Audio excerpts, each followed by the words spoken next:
Hello and welcome to what is hopefully the first in a series of Battlefleet Gothic tactical videos. Yes, this is something that I have been asked for in the comments on some of my previous Battlefleet Gothic videos, so I thought I would oblige.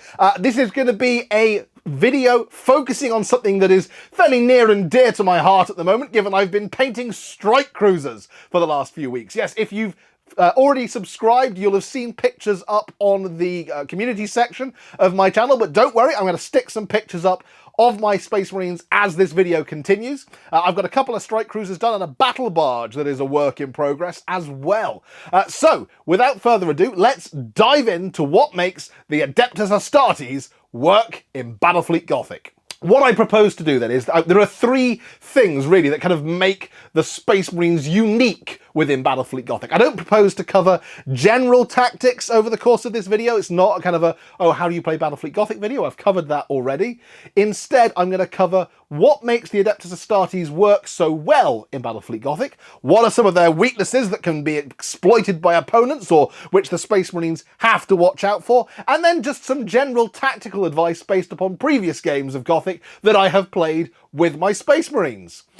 Here we go. Okay, so Space Marines, the main thing that I think they have as an advantage over some of the other fleets that are out there is their armor value. Overall, spread across the whole of their fleet, they have some of the best armor values of any ships in Battlefleet Gothic, and that translates to durability. In terms of the battle barge and the Space Marine strike cruiser, they've got armor value 6 on all facings. Even their rear armor is as heavily armored as their prow armor. They are literally a lump of adamantium drifting through the void.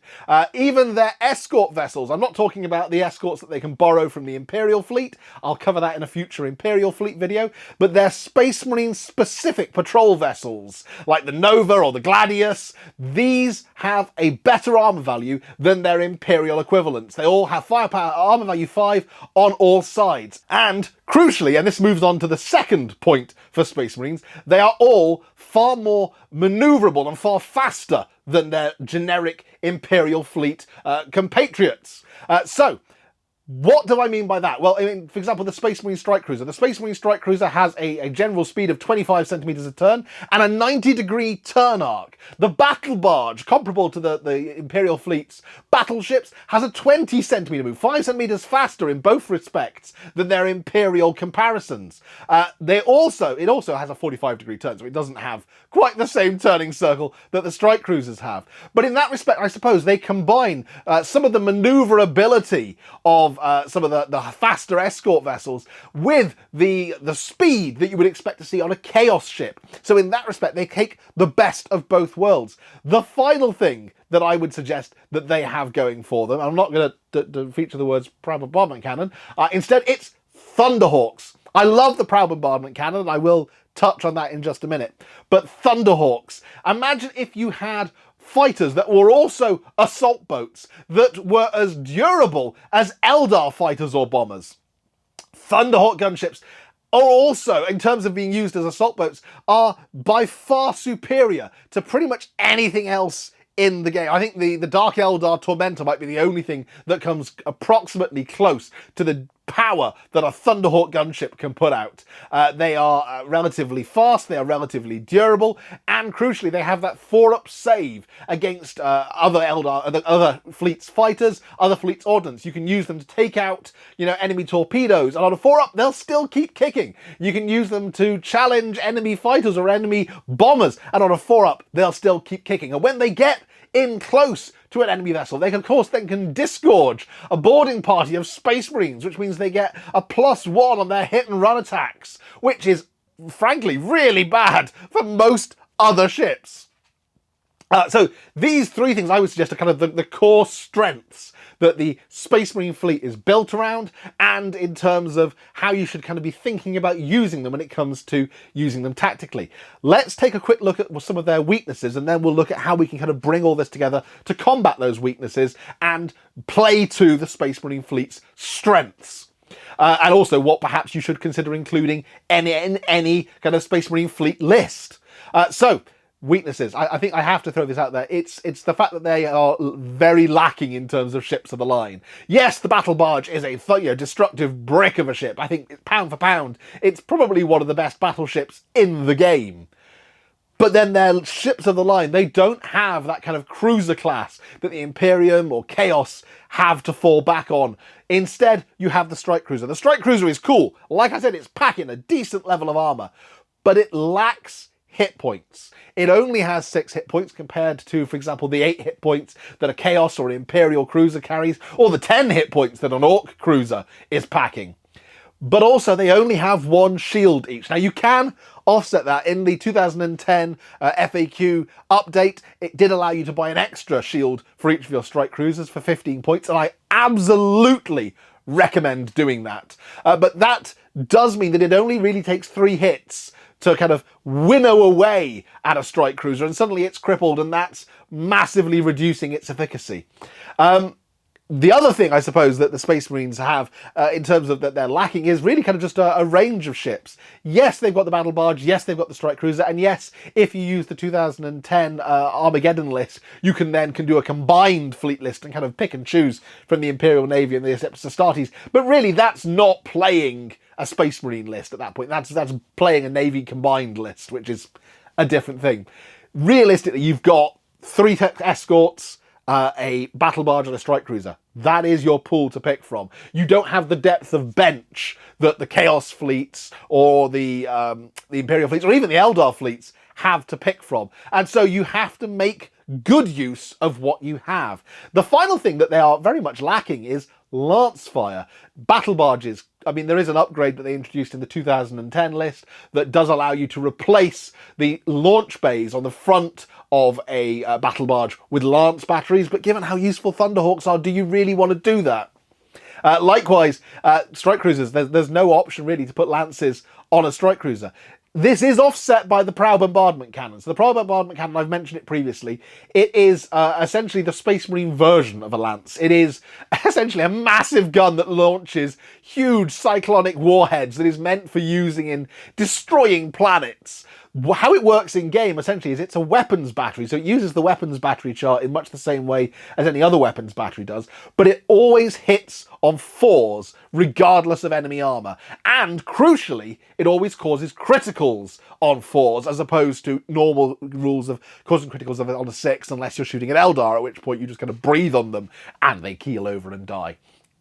Presuming you can hit them. But so, yeah, the Prow Bombardment Cannon does kind of fill that role of a lance, but it doesn't have, I would suggest, the same reliability that a lance has. You are very much dependent upon the way in which your opponent is facing. You are very much dependent on the range that you are from your opponent. And again, with sneaky tricks like the Eldar forcing you a column move to the right if you're shooting at them, it can be, I mean, I'll talk about Eldar and Space Marines in a minute, but it can be much less effective against the Eldar. So that lack of lance fire is a problem for the Space Marine fleet, but there are ways around it, and I'll cover that in just a minute. So those really, I suppose, are the 2 major weaknesses that the Space Marine fleets have, and they do then have some difficulties that they run up against when they come up against certain fleets. So, Eldar.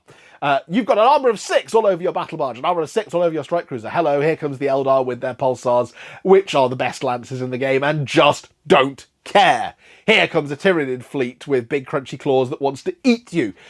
There are problems that the Space Marine fleet can have.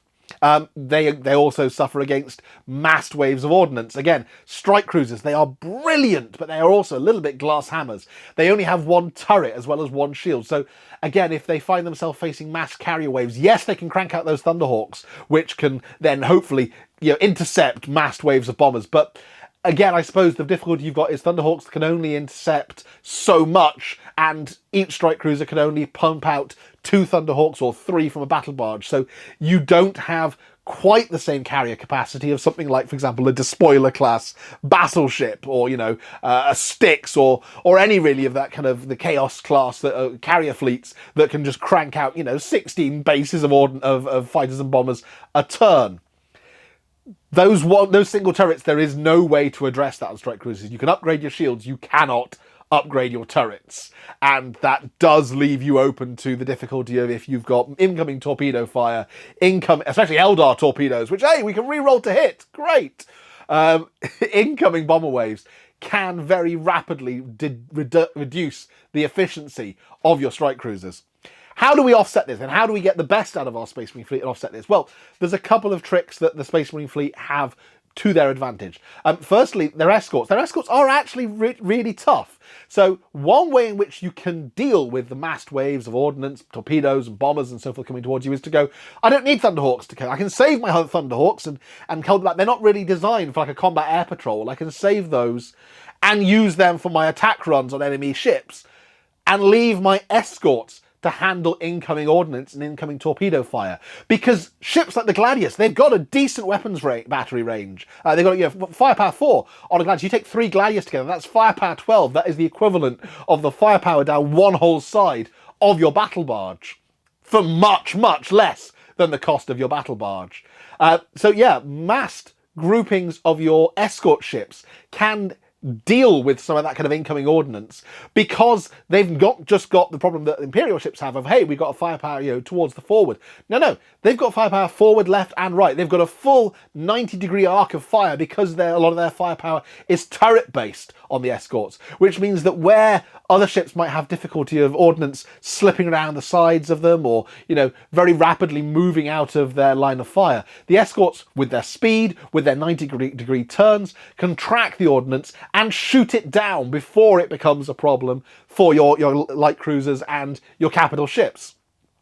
Second thing they've got going for them is, yes, they are limited in terms of lance fire that they can put out, but the lances they do have on their escorts, again, are turret mounted. So you've got that left, forward, right fire arc on the lances. So again, you take a squadron of like Nova class, the lance-based escorts, and you can just pick off that ordnance beep, beep, beep, quite happily.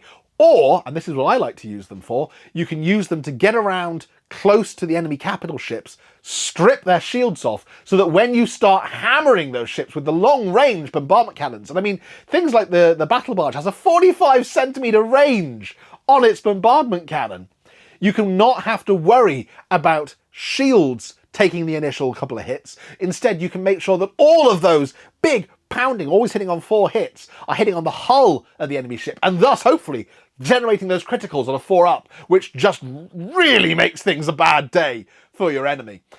The other thing you can think about doing is there are some adaptations that you can make to your ship. So, for example, the strike cruisers, you can remove the Thunderhawk bay from a strike cruiser and swap it for another bombardment cannon. What this does is it raises the number of proud bombardment cannon shots that a strike cruiser has from, I think it's 5 to 8. And that does just make a big difference, especially if you squadron them. Now, just imagine this. I'm going to come to squadrons in a minute.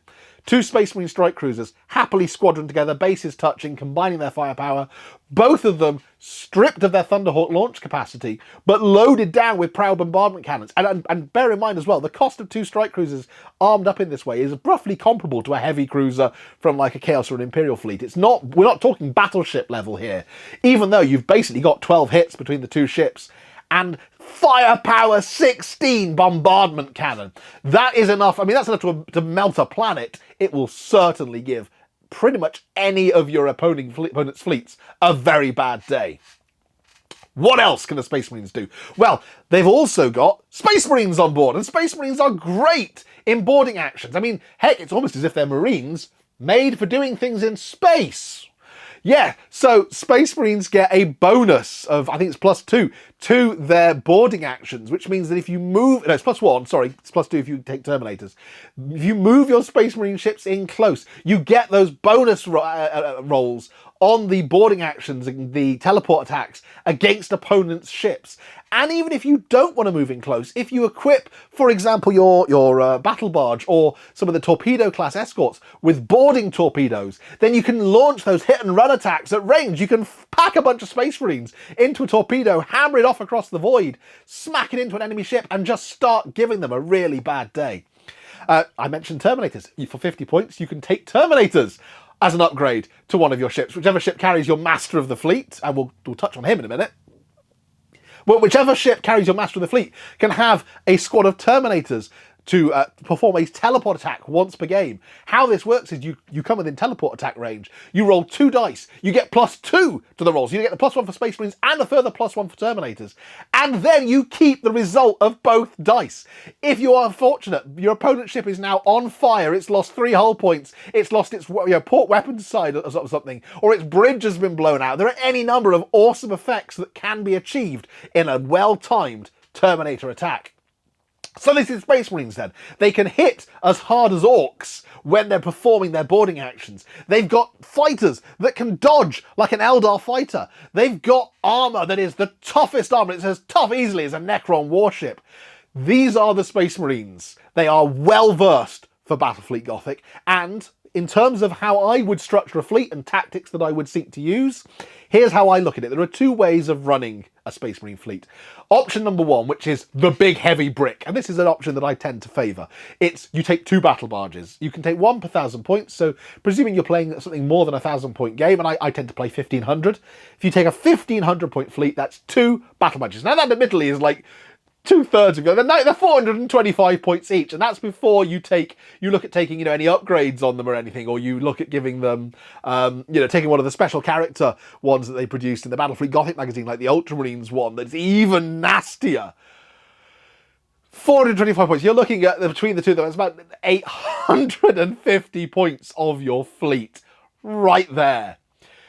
But they are, between them, they're 12 hit points each. They are armor 6 on all sides. They've got 3 shields each, 3 turrets each. They can crank out your Thunderhawks. They've got bombardment cannons. They've got firepower 12 weapons batteries on each side. And don't forget, they're packed full of Space Marines. And if you've got a Master of the Fleet in your list, and why wouldn't you, then you crack him on one of those with a bunch of Terminators and just really drive it into the midst of the enemy fleet, hammering them with weapons fire the whole way in, and blast them apart.